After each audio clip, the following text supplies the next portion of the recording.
Military helicopters thundered over Millidge, their blades slicing through the quiet air as FBI agents swarmed the small-town mechanic's mysterious workshop. For years, whispers had followed Mike Garrett, fueled by fear of what he might be hiding. Soon, the town would uncover a secret that defied everything they thought they knew about the quiet man who fixed their cars. In Millidge, everyone knew to steer clear of Mike Garrett's back workshop, his main garage where he diligently repaired cars and trucks. Seemed ordinary enough.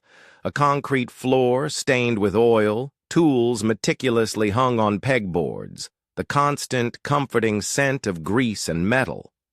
But the detached building behind his house felt like another world, as if ringed by invisible razor wire. No one ever entered except Mike. No one even dared to get close. A man's got a right to his privacy, some residents would offer, attempting to justify the isolation. Others, however, were far less charitable. "He's probably cooking meth back there," Karen from the diner whispered, her eyes wide with suspicion. Tom Wilson, owner of the hardware store, agreed, adding, "Or building bombs. Something just isn't right about a man that secretive. A military guy like that, discharged under circumstances nobody knows. He's hiding something big." Mike, however, remained oblivious to the relentless gossip. He'd perfected the art of ignoring things, particularly people. Millidge, with its population of 2,836, its single main street, 3 churches, and utter lack of significant events, was exactly what he'd sought when he moved there 3 years prior. He kept his head down, repaired engines better than anyone in the county, and steadfastly stayed out of everyone's business. In return, the town maintained a respectful, if wary, distance from the scarred, muscled mechanic with a haunted 1,000-yard stare. This carefully maintained arrangement functioned perfectly until Emma Taylor and her teenage son, Caleb, moved into the rental house on Maple Street. No one in Millidge, least of all Mike Garrett, realized that their quiet equilibrium was about to shatter, and the formidable walls he'd built around his life were on the verge of collapse. "Mom, I'm heading out," Caleb Taylor called, slinging his backpack over his shoulder and moving towards the door. Emma emerged from the kitchen, wiping her hands on a dish towel. At 38, she still possessed a youthful appearance, save for the faint worry lines etched around her eyes. "Where to?" "It's almost dinner time." "Garrett's auto. Mr. Garrett said I could watch him rebuild a transmission if I got there before 6. Emma's brow furrowed. "I'm not so sure about you spending so much time at that place, Caleb. People in town have been saying things." "Like what?" Caleb's face instantly tightened with the familiar defensiveness of a 15-year-old whose new fascination was being challenged. "Just that Mr. Garrett is unusual.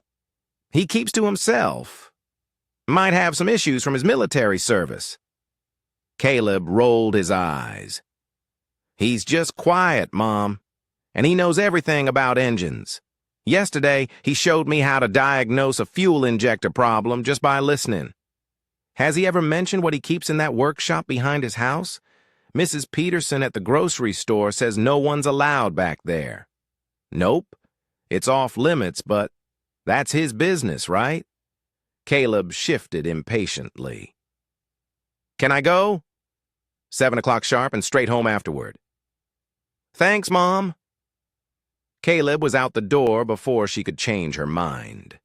As Emma watched her son pedal away on his bike, a knot of unease tightened in her stomach. They had moved to Millidge for a fresh start, a desperate attempt to escape the painful memories of her failed marriage and the constant reminders of her husband. He was a soldier who had returned from his third deployment a profoundly different man.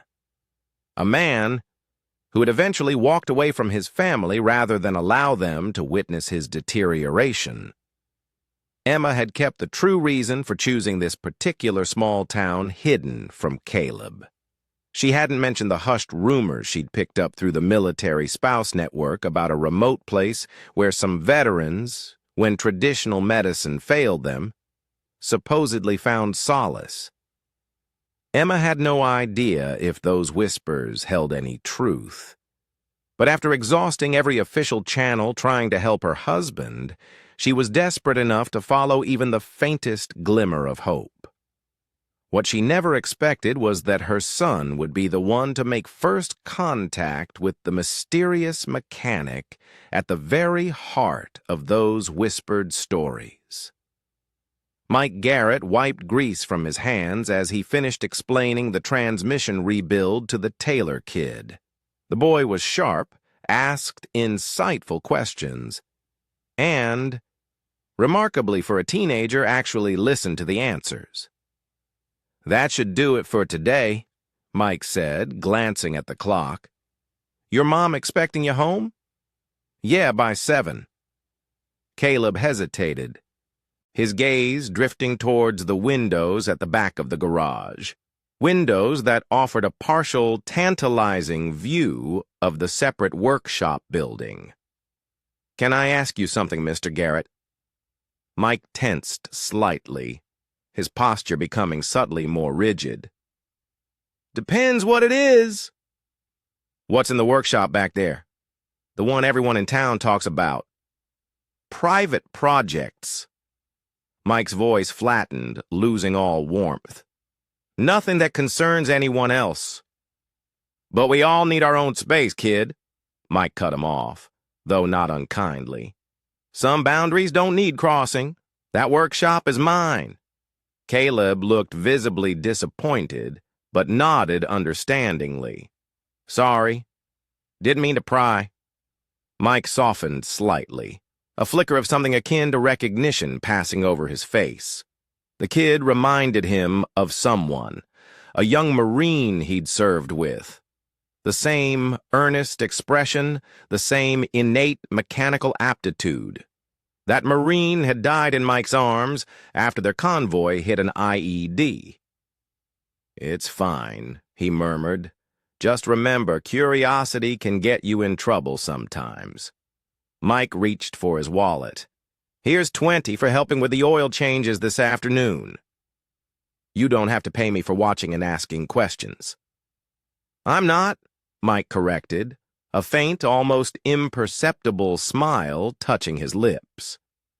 "I'm paying you for the 3 oil changes you did yourself while I worked on the Henderson truck." Caleb grinned, accepting the money. "Same time tomorrow?" "Sure. Now get home before your mom worries."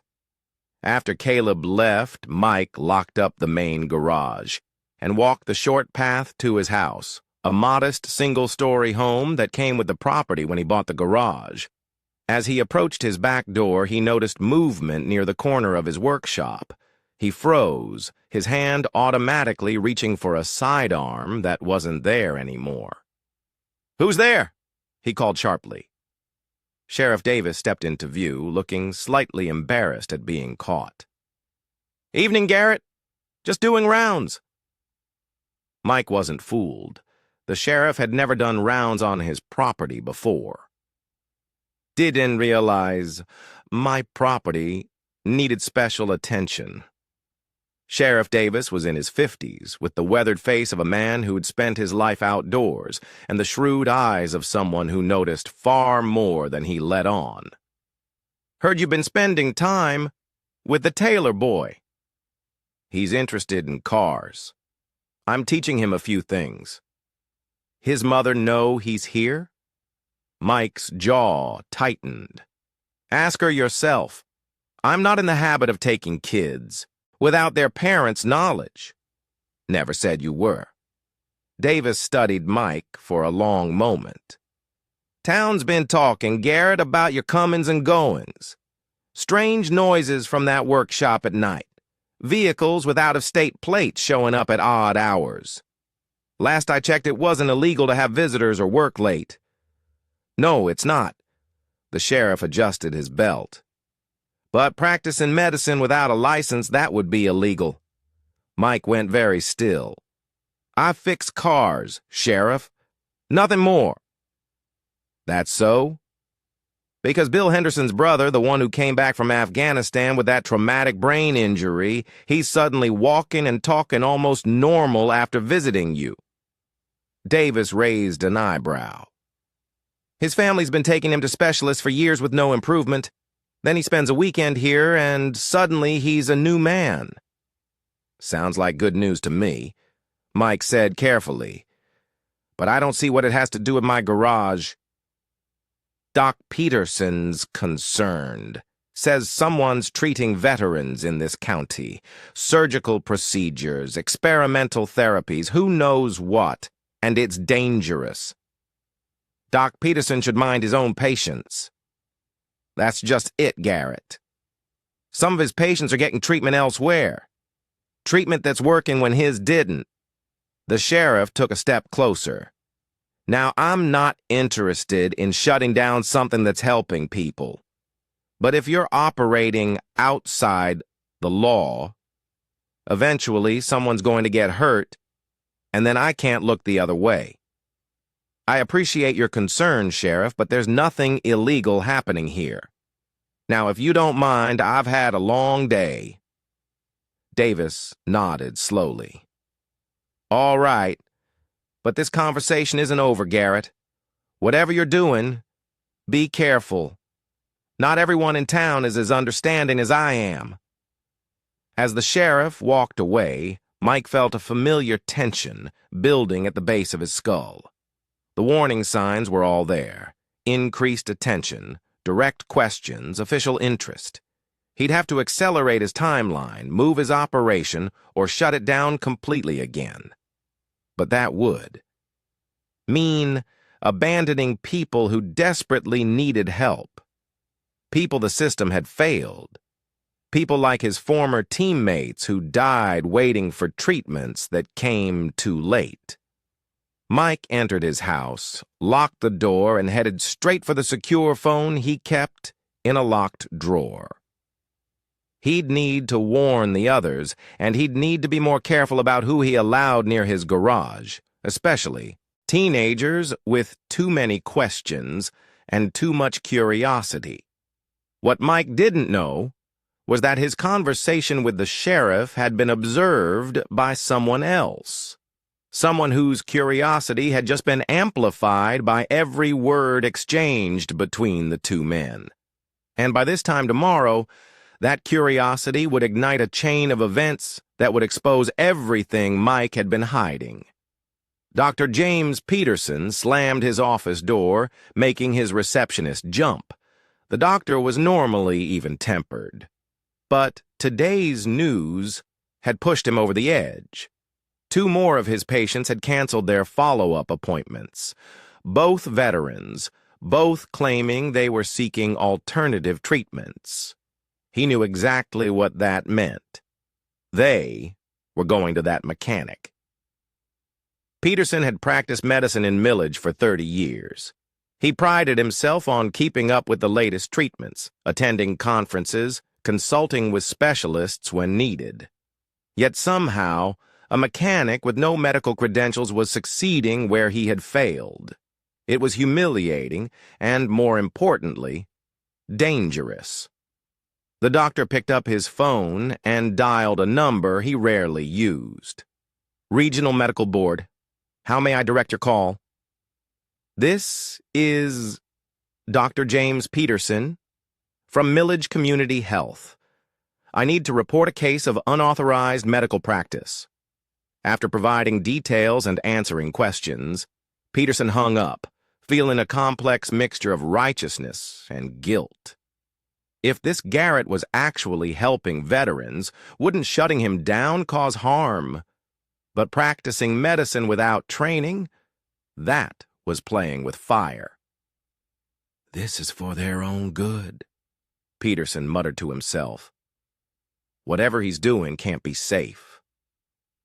The doctor had no way of knowing that his phone call had just set in motion events that would shake Millidge to its core, or that within 24 hours he would be questioning everything he thought he knew about medicine, rehabilitation, and the quiet mechanic on the edge of town. Caleb couldn't sleep. His mind kept replaying the strange conversation he'd overheard between Mr. Garrett and Sheriff Davis. Medicine without a license. Veterans getting treatment. What did any of that have to do with a car garage? He glanced at his digital clock. 1:17 a.m. Outside his window, a nearly full moon illuminated the quiet street. His mom would kill him if she caught him sneaking out. But he had to know. 20 minutes later, Caleb was approaching Garrett's auto from the back, staying deep in the shadows. The main garage was dark, but surprisingly, lights glowed behind the curtained windows of the mysterious workshop. Getting closer, Caleb could hear voices, multiple people talking, in low tones. Then, something that sounded distinctly like medical equipment being moved. Was the sheriff right? The workshop had no windows at ground level, but Caleb noticed a small ventilation window near the roof. If he climbed the oak tree at the corner of the building, he might be able to see inside. The bark was rough under his hands as he pulled himself up, branch by branch. At the top, he edged out onto a limb that brought him within a few feet of the high window. It was open slightly, probably to let out the summer heat. Caleb peered through the gap and had to stifle a gasp. The interior looked nothing like a mechanic's workshop. One side contained what looked like hospital beds, IV stands, and monitoring equipment. The other held machines he'd never seen before, part medical, part mechanical, with custom modifications visible even to his untrained eye. In the center of the room stood Mike Garrett, except he wasn't dressed like a mechanic. Now he wore what looked like surgical scrubs, talking to a man in a wheelchair while checking something on a tablet. "Progress is good, but you're pushing too hard," Mike was saying. "The neural pathways need time to adjust to the stimulation patterns." "I don't have time." "Garrett," the man in the wheelchair responded, his voice strained. "The military doctors gave me 6 months before the paralysis is permanent. That was 5 months ago." "Those doctors don't know what they're talking about. I've seen cases recover after years, not months, but only if the treatment protocol is followed exactly." Caleb leaned forward, trying to see more. The branch creaked beneath him. Both men looked up. "Someone's outside," the patient said, suddenly alert. Mike moved with surprising speed, hitting switches that dimmed the lights. "Stay here." Caleb tried to scramble backward, but in his panic he missed his footing. The branch swayed, and he felt himself falling. He grabbed wildly, managing to catch another branch, but not before making enough noise to wake the dead. Heart pounding, he clung to the tree as he heard the workshop door open below. Footsteps approached. "Who's there?" Mike's voice was cold, dangerous. Nothing like the patient mechanic who'd been teaching him about transmissions. Caleb held his breath, hoping the darkness would hide him. But the flashlight beam found him instantly, illuminating his terrified face among the leaves. "Caleb," Mike's voice registered shock, then anger. "Get down here now!" With shaking limbs, Caleb climbed down, landing in front of Mike. The mechanic looked different, harder, more military than Caleb had ever seen him. "What are you doing here?" Mike demanded. I heard you and the sheriff talking. I was curious." "Curious?" Mike's voice was flat, devoid of any warmth. You were spying? No. Well, maybe, but, Caleb swallowed hard. Are you really treating people? Like, medically? The sheriff said? The sheriff talks too much. Mike grabbed Caleb's arm, not roughly, but firmly. How much did you see? Just some medical equipment and a guy in a wheelchair. Caleb's mind was racing. Are you some kind of doctor? Mike was silent for a long moment, clearly calculating his options. Finally, he sighed. Not exactly, but yes. I help people when I can. Without a license? Isn't that illegal? It's complicated. Mike released Caleb's arm. Look, what happens in that workshop is private. People come to me when they have nowhere else to go. When the system has failed them. If word gets out about what I do, you'd get in trouble, go to jail possibly, but more importantly, people who need help wouldn't get it. Caleb felt the weight of the situation settle on him. I won't tell anyone. You already saw too much. Mike ran a hand through his short hair, looking suddenly tired.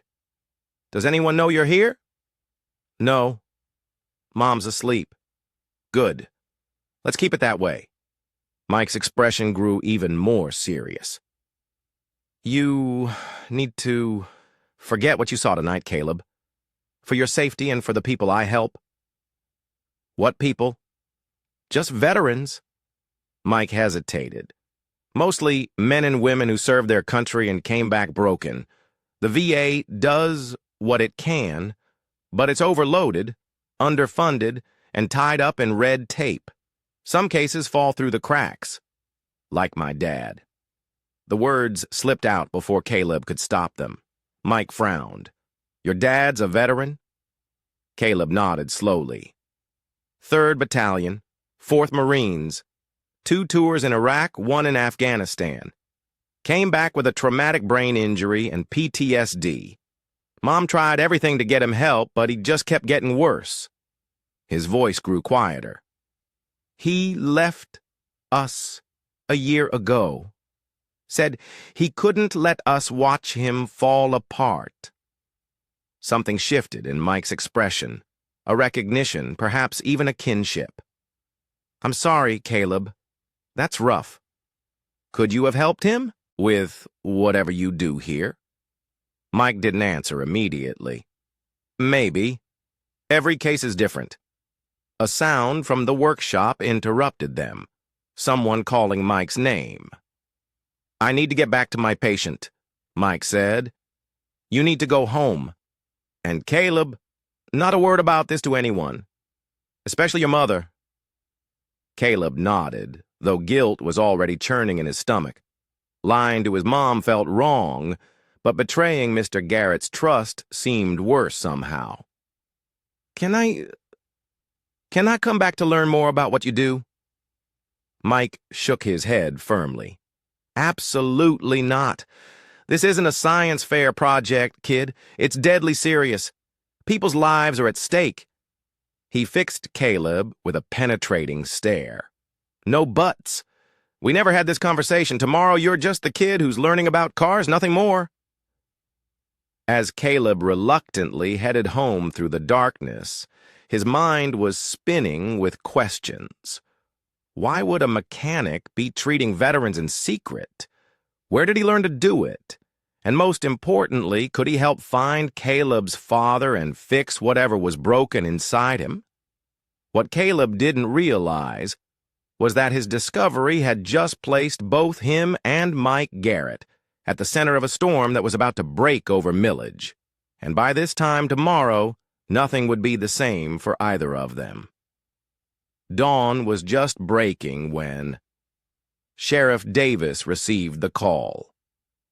Sheriff, this is Agent Mercer with the Federal Bureau of Investigation. We'll be operating in your jurisdiction today and would appreciate your cooperation. Davis sat up straighter in his chair. What's this regarding, Agent? Unauthorized medical procedures being performed by an individual in your town. We'll be serving a warrant at approximately 800 hours. The sheriff's stomach tightened. You're talking about Mike Garrett. I'm not at liberty to confirm the target at this time. We request that you maintain normal operations and avoid the eastern section of town until our operation is complete. Now wait just a minute, Davis protested. This is my jurisdiction. If you're serving warrants in my town, I should be involved. This is a federal matter involving national security. Sheriff, your presence could complicate the operation. After the call ended, Davis sat staring at the phone.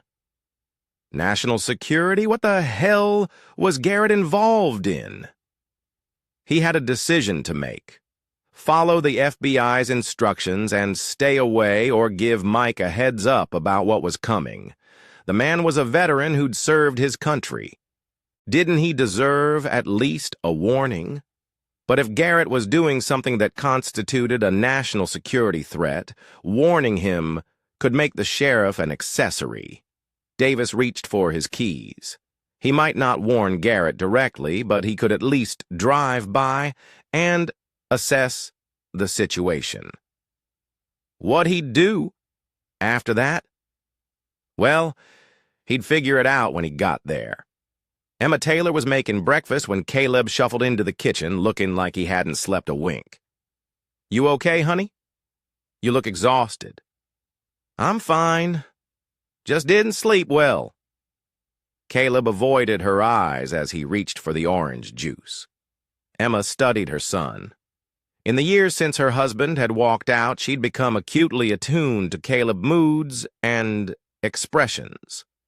Right now, he was hiding something. Did something happen at Mr. Garrett's garage yesterday? Caleb nearly dropped his glass. What? No. Why would you ask that? Because you've mentioned his name in your sleep twice this week, and now you look like you've seen a ghost. It's nothing, Mom. Really. Emma sat down across from him. Caleb, if something's wrong, you need to tell me. Is Mr. Garrett? Has he done anything inappropriate? What? No. God, Mom, it's not like that at all. Caleb's face flushed with embarrassment and indignation. He's a good guy. He helps people. Helps people? How? Caleb looked torn, like he was struggling with some intense, internal conflict. Finally, he burst out. He helps veterans, Mom? Ones the hospitals can't fix. I think he might be able to help Dad. Emma felt like the air had been sucked from the room. What are you talking about? How do you know this? Caleb's expression crumpled as he realized he'd said too much. I can't say. I promised I wouldn't tell anyone. Caleb James Taylor, you tell me right now what's going on? Before he could answer, the sound of helicopter rotors thundered overhead, so low that the windows rattled. They both rushed to the front door. 3 black helicopters were flying in formation toward the eastern edge of town, straight in the direction of Garrett's auto. Mom, I think Mr. Garrett's in trouble. Caleb's voice was urgent. We have to help him. Caleb, wait. But he was already running for his bike, pedaling furiously down the street. Emma hesitated only a moment before grabbing her keys. Whatever was happening, her son was now involved, and that made it her business, too. Mike was already awake when he heard the helicopters. He'd been expecting something like this since his conversation with the sheriff yesterday, though he'd hoped for more time. Moving quickly, he activated the emergency protocols he'd established years ago. First, a series of text messages to his network, warning them to go dark. Second, secure all patient files onto encrypted drives. Third, prepare for the worst. The patient from last night had left just after the incident with Caleb. At least he wouldn't be caught in whatever was coming, but there was still equipment, records, medications, and evidence that would be difficult to explain to authorities. Mike had just finished securing the most sensitive files when his phone rang. The screen showed Davis. "Little late for warnings, isn't it, Sheriff?" Mike answered. "FBI's on their way, Garrett. Don't know what you've gotten yourself into, but it's big. They mentioned national security." Mike cursed under his breath. "How long?" "Minutes, maybe less." "Thanks for the heads up." "Don't thank me yet. I'm still the law in this town. If you're doing something illegal, I'm helping people the system abandoned, Sheriff, that's all." "Then why are the feds involved?" Before Mike could answer, he spotted movement through his window. Black SUVs turning onto his street, moving in formation. "Gotta go. They're here." Mike ended the call and took a deep breath. This wasn't his first encounter with federal agents. It probably wouldn't be his last. The key was to reveal nothing that could compromise others in his network. He opened his front door and stepped onto his porch, just as the vehicle screeched to a halt in front of his property. Men in tactical gear poured out, weapons at the ready. "Michael Garrett." A man in a suit stepped forward, holding up a badge. "FBI, we have a warrant to search these premises for evidence of unauthorized medical procedures and possession of restricted military technology." "I fix cars for a living," Mike replied calmly. "But you're welcome to look around." "Secure the workshop," the agent ordered his team. "Full containment protocol." Mike watched impassively as agents approached his workshop with far more caution than seemed necessary for a simple illegal medical practice investigation. They were treating it like a bioweapon facility. Interesting. "Mr. Garrett, we have reason to believe you've been conducting experimental treatments on veterans using classified military medical technology. Technology you had no authorization to possess or utilize. That's a serious accusation, one we intend to prove." The agent gestured to the house. "Inside, please. We have questions." As Mike turned to enter his house, he spotted something that made his blood run cold.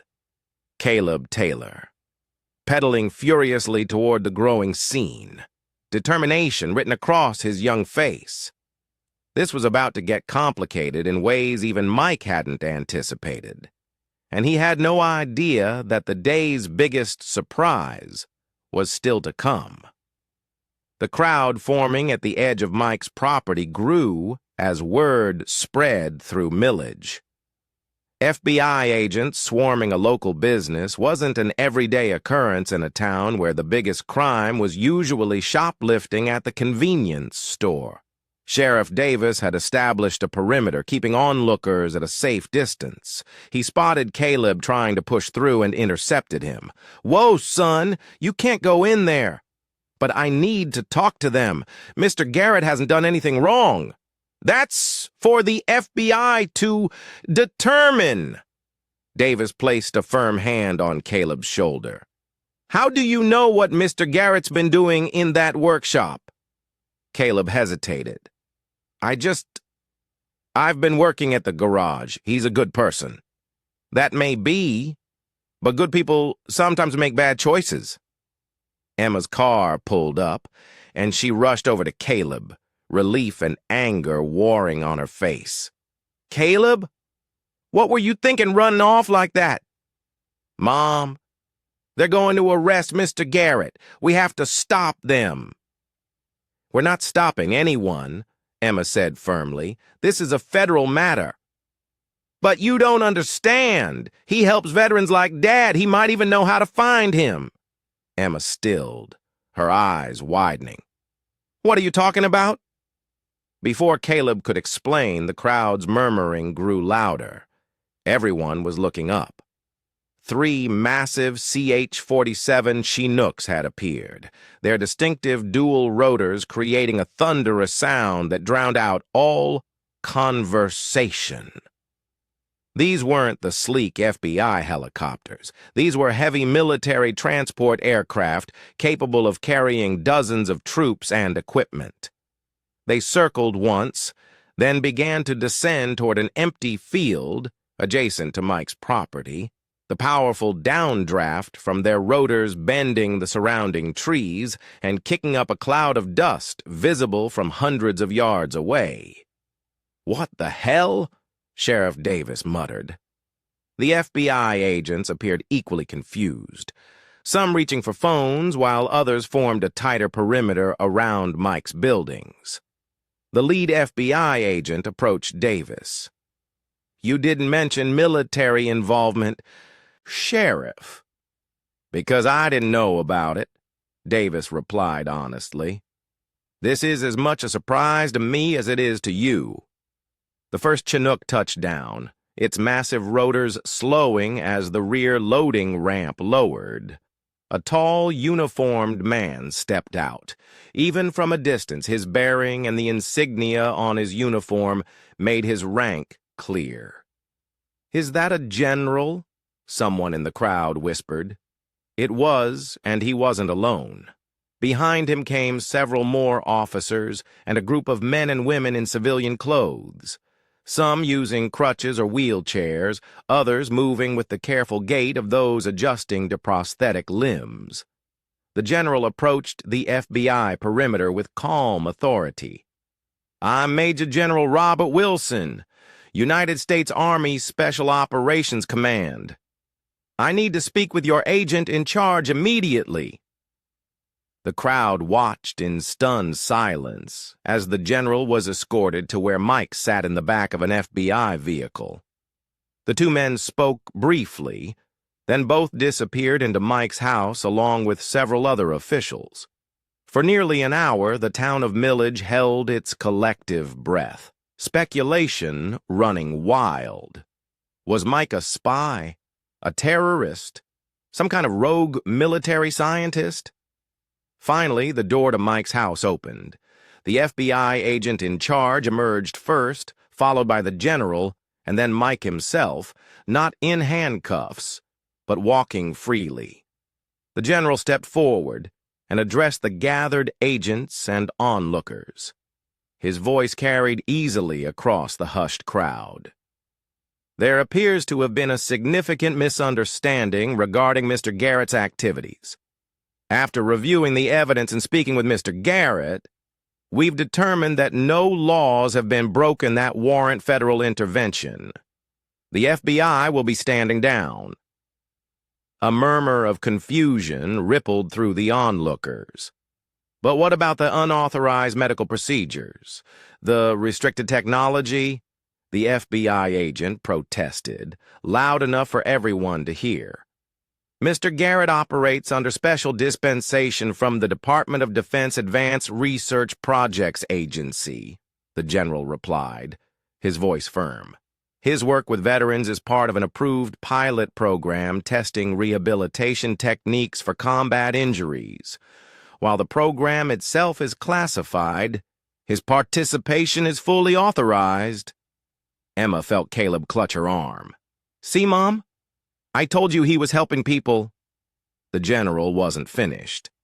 "In fact, Mr. Garrett's work has been instrumental in developing new treatment protocols for traumatic brain injuries and spinal cord damage. Protocols that have saved the lives and restored the functionality of dozens of service members who had been deemed beyond conventional medical help." The crowd's confusion was turning to amazement. Mike Garrett, the standoffish mechanic who barely spoke to anyone, was some kind of medical pioneer. The group of veterans who had arrived with the general now approached Mike, some embracing him, others shaking his hand with obvious emotion. These weren't random soldiers. They were living testimony to whatever work Mike had been doing in that mysterious workshop. Dr. Peterson pushed his way to the front of the crowd, his face flushed with indignation. This is absurd! I've been practicing medicine for 30 years. There's no way a mechanic could develop treatments that world-class neurologists haven't discovered. One of the veterans, a woman using forearm crutches, turned toward the doctor. Mr. Garrett was a Special Forces medic with advanced training in battlefield trauma and rehabilitation. Before his injury, he was part of a classified program developing emergency medical procedures for wounded operators in remote locations. "What injury?" someone called out. The woman looked to Mike, who nodded slightly. 7 years ago, Master Sergeant Garrett's unit was developing experimental rehabilitation techniques when an explosion in their facility killed 3 team members and left him with a traumatic brain injury. She gestured to the veterans around her. The techniques he and his team pioneered are what saved many of us when conventional medicine couldn't help. Emma felt a chill run through her. Traumatic brain injury, the same diagnosis as her husband. The general stepped forward again. Mr. Garrett's work continued unofficially after his medical discharge. When we became aware of his success rate with cases deemed hopeless by traditional medicine, we established a classified partnership. His mechanical background proved invaluable in developing equipment that could be deployed in field hospitals. "So, he's not in trouble?" Caleb asked loudly. The general smiled slightly. "No, son. In fact, we're here to offer Mr. Garrett additional resources and official recognition for his work." As the crowd digested this information, the focus shifted to Mike himself. The mechanic looked uncomfortable with the attention, his posture still guarded despite the vindication. Sheriff Davis approached him. "You could have told me, Garrett. Saved everyone a lot of trouble." "The program is classified, Sheriff. I wasn't authorized to discuss it." Mike's eyes found Caleb in the crowd. "Though some people have a way of discovering secrets regardless." Caleb flushed but stood his ground. "I knew you were helping people." Emma stepped forward, her heart pounding. "Mr. Garrett, Master Sergeant Garrett, my son seems to think you might be able to help my husband. He's a Marine with a traumatic brain injury from an IED in Afghanistan. The VA hospital said there was nothing more they could do." Mike's expression softened slightly. "Mrs. Taylor, I assess individual cases based on medical records and assessments. I can't make promises without examining your husband." "That's just it. We don't know where he is. He left a year ago when his symptoms became too severe." Emma's voice cracked. "He didn't want us to see him deteriorate." A pained understanding crossed Mike's face. The recognition of a familiar story he'd heard too many times. "What's his name?" "Staff Sergeant David Taylor, 3rd Battalion, 4th Marines." Mike exchanged a look with one of the military officers, who nodded and stepped away to make a call.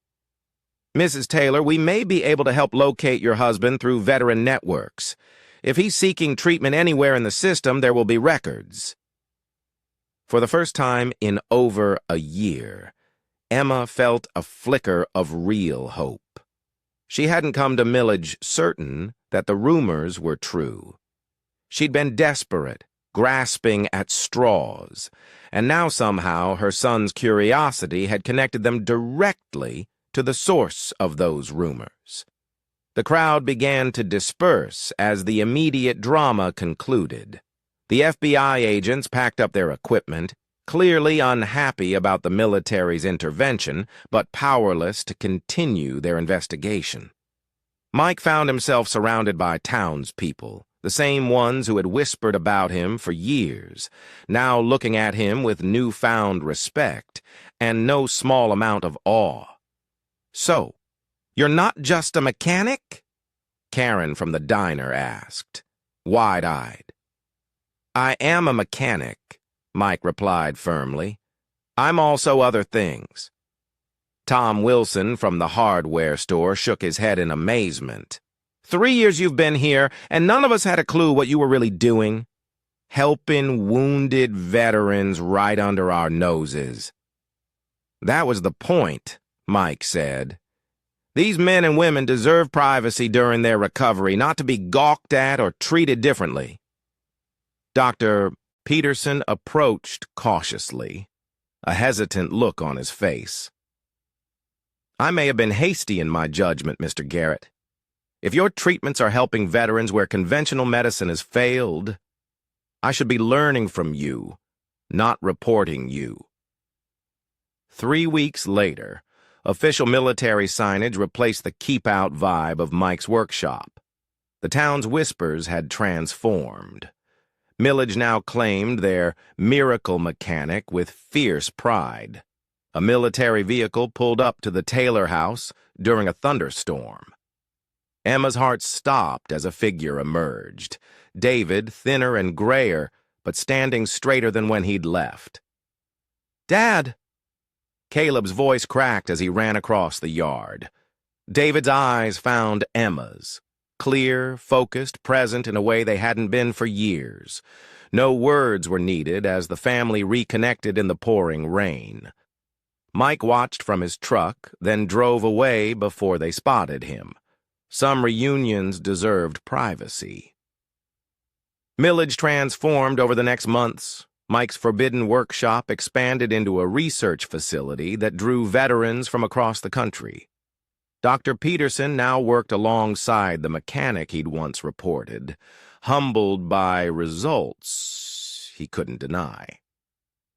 "Why Millidge?" Caleb asked one day, his hands confidently calibrating equipment that merged mechanics with medicine. Mike glanced at the wall of photographs. Dozens of veterans before and after. Men and women who'd arrived broken and left rebuilt. "Small towns protect their own," he said simply. Mike Garrett had never wanted recognition. He'd only wanted to help those the system had failed.